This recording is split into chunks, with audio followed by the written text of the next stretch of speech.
Beberapa waktu yang lalu ketika sebelum masuk bulan Ramadan 2022 itu saya ketemu dengan beberapa teman yang menanyakan tentang tips atau gimana sih jalur untuk menjadi seorang programmer yang mana mereka adalah orang non IT ya, yang mereka itu udah kerja tapi memang kerjaannya di luar programming gitu. Dan saya merasa ada kesalahan menjawab di situ. Jadi mungkin latar belakang dari jawaban saya terjadi karena kita sudah lumayan cukup lama melakukan pekerjaan di masa pandemi ya. Jadi ketika 2 tahun terakhir ini kan kita lebih banyak kerja secara WFH atau work from anywhere gitu. Intinya kita nggak ngantor. Akhirnya komunikasi itu menjadi sangat penting, walaupun itu dalam bentuk virtual gitu. Nah dari situ mungkin hal-hal yang perlu kita jelaskan cukup gampang ketika kita bertemu secara langsung. Akhirnya mungkin kita perlu sedikit lebih effort gitu ya, mengeluarkan usaha agar informasi yang ingin kita sampaikan itu bisa tersampaikan dalam sebuah Google Meet ataupun Zoom gitu. Nah dari latar belakang tersebut, ketika ada beberapa teman yang nanya apa sih tips atau kunci atau apapun cara menjadi seorang programmer gitu, dan saya bilang pada saat itu adalah kuncinya adalah komunikasi yang bagus, yang mana itu juga sebenarnya tidak salah. Tapi ketika jawaban tersebut saya berikan kepada orang-orang yang memang non IT, yang memang tidak ada basic dalam rekayasa perangkat lunak dan lain sebagainya, itu sebenarnya juga kurang tepat. Karena bagaimanapun menurut saya kuncinya ada di ngoding atau di hard skill itu sendiri gitu. Jadi pada video ini saya ingin bercerita seperti biasa ya. Ini bukan, mungkin tidak juga penting buat teman-teman gitu, tapi mungkin lebih ke aspek cerita pengalaman, jalur seperti apa sih yang sudah saya lalui sampai akhirnya bisa menjadi seorang programmer. Dulunya saya menganggap menjadi seorang programmer itu ya sama seperti pekerjaan lainnya, karena pada akhirnya kita adalah mencari uang dengan menjadi seorang programmer, bertahan hidup dan lain sebagainya gitu. Tidak ada hal yang lebih luas dari itu gitu. Jadi sebelum pandemi itu mungkin ada beberapa teman yang tahu juga, karena saya menjalankan last day dari beberapa tahun yang lalu, dan saya sempat juga aktif di kegiatan komunitas, terus kemudian juga memberikan pelatihan dari komunitas, kampus dan tempat-tempat lain yang semacam itu ya. Sampai akhirnya saya pikir mungkin ini adalah sesuatu gitu. Ini bisa menjadi sesuatu yang lebih dari sekedar pekerjaan. Mungkin ini juga bisa menjadi tempat kita untuk berkarya gitu, dan juga bisa memberikan manfaat yang lebih dari sekedar mencari uang gitu ya intinya. Kemudian mungkin latar belakang ini juga datang dari video-video yang bisa kita lihat bersama. Paham komputer, paham ilmu komputer, paham bahasa. Dan bahasa itu bukan bahasa Inggris saja. Ke depan bahasa coding, perubahan ini akan cepat sekali karena pandemi. Lebih cepat lagi karena pandemi. Atau dari juga podcast Endgame, kalau teman-teman kebetulan pernah menonton gitu ya. Itu lebih penting daripada spesialisasi. Padahal kita nih hidup di era spesialisasi.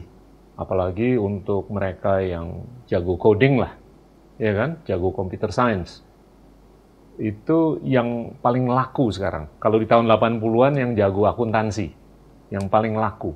Dan juga banyak konten-konten lain, entah itu berupa video atau audio podcast gitu, yang menjelaskan bahwa prospek sebagai menjadi seorang programmer itu memang cukup menjanjikan gitu. Dan mungkin saya juga tidak, dan mungkin akhirnya saya juga harus menerima hal tersebut gitu ya.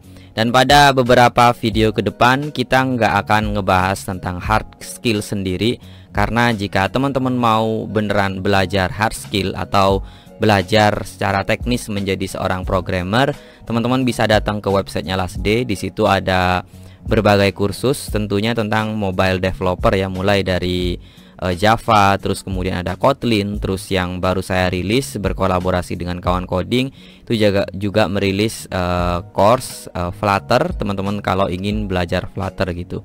Jadi untuk hard skill sendiri itu menurut saya persentase tetap jauh lebih besar daripada soft skill yang sifatnya mungkin menjadi pendukung ya. Tapi hal tersebut sebenarnya dua hal yang tidak bisa kita pisahkan gitu. Tapi kalau seorang programmer nggak bisa ngoding gitu, itu cukup aneh gitu, karena untuk kemampuan kita berkomunikasi atau cara kita mengakrabkan diri sama orang itu juga ada di pekerjaan-pekerjaan lainnya, tidak hanya sekedar programmer. Tapi untuk ngoding ya itu memang spesifik, harus menjadi sebuah hal yang kita pegang sebagai programmer gitu. Jadi mungkin pada cerita-cerita berikutnya adalah hal-hal yang bisa mendukung karir kita gitu, walaupun nggak spesifik dan mungkin tidak semuanya kita butuhkan gitu. Tapi paling tidak ini adalah 7 poin yang saya bisa ambil dari perjalanan karir saya sampai akhirnya bisa menjadi seorang programmer. Dan apa saja 7 hal tersebut? Yang pertama, menurut saya harus tertarik pada komputer gitu. Jadi tertarik pada komputer harus didahulukan gitu.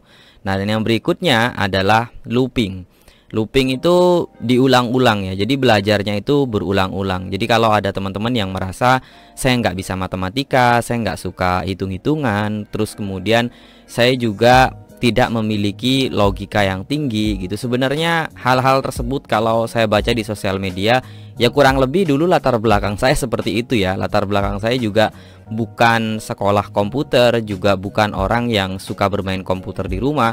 Tapi hal tersebut mungkin bisa kita handle dengan cara ya terus menerus mengulang gitu. Jadi paling enggak kalau kita tetap nggak paham, tapi paling nggak kita tahu gitu, oh ini cara bekerjanya seperti ini gitu. Terus yang ketiga adalah lingkungan yang mendukung kita. Makanya kadang kalau ada pertanyaan kuliah itu penting atau tidak penting, sebenarnya bukan kuliahnya yang penting, tapi lingkungan untuk mendukung kita mencapai karir yang kita inginkan gitu. Terus yang berikutnya adalah circle. Circle ini mungkin orang-orang terdekat. Kalau tadi lingkungan mungkin agak lebar, kalau circle ini lebih dekat lagi, kayak teman magang atau teman belajarnya, atau mungkin bisa ke tempat belajarnya juga gitu. Dan kemudian berikutnya ada support system. Nah, jadi mungkin dari lingkungan, terus kemudian lingkaran, terus masuk juga ke sahabat, mungkin orang-orang yang benar-benar bisa kita andalkan gitu kalau kita ada masalah gitu. Karena masalah untuk karir programmer itu cukup rumit ya. Cukup benar-benar, apalagi jatuhnya dengan deadline atau ditagih atau kita sudah janji sama orang, dan hal semacam itu memang menurut saya itu perlu benar-benar 1-2 orang yang bisa kita andalkan gitu. Terus berikutnya adalah role model. Role model itu bagi saya cukup penting dulu ya, karena dulu mungkin dari masa sekolah saya nggak ada orang yang memiliki cita-cita seorang programmer gitu. Jadi paling tidak saya harus punya contoh, saya pengen bekerja seperti apa dan seperti apa pekerjaan impian saya gitu. Dan role model ini mungkin bagi saya cukup berubah-ubah ya. Jadi mungkin dari teman yang dekat, dari orang yang ada di YouTube dan lain sebagainya gitu. Dan yang terakhir adalah hal yang benar-benar bisa membantu kita ketika kita dalam posisi jenuh atau ternyata pekerjaan gitu-gitu aja, atau merasa stresnya nggak selesai-selesai gitu. Akhirnya memang kita butuh sebuah gairah gitu, atau kita membutuhkan passion gitu, yang bisa membangkitkan semangat kita ketika kita berada di posisi yang lumayan di bawah gitu ya. Apa sih hal yang bisa kita bangkitkan, perasaan yang bisa kita ambil gitu, biar kita bisa masih semangat kembali. Kurang lebih 7 hal tersebut yang mungkin akan coba saya ceritakan dalam video-video singkat di video berikutnya. Saya Irsa dari Lasde, sampai ketemu di video berikutnya.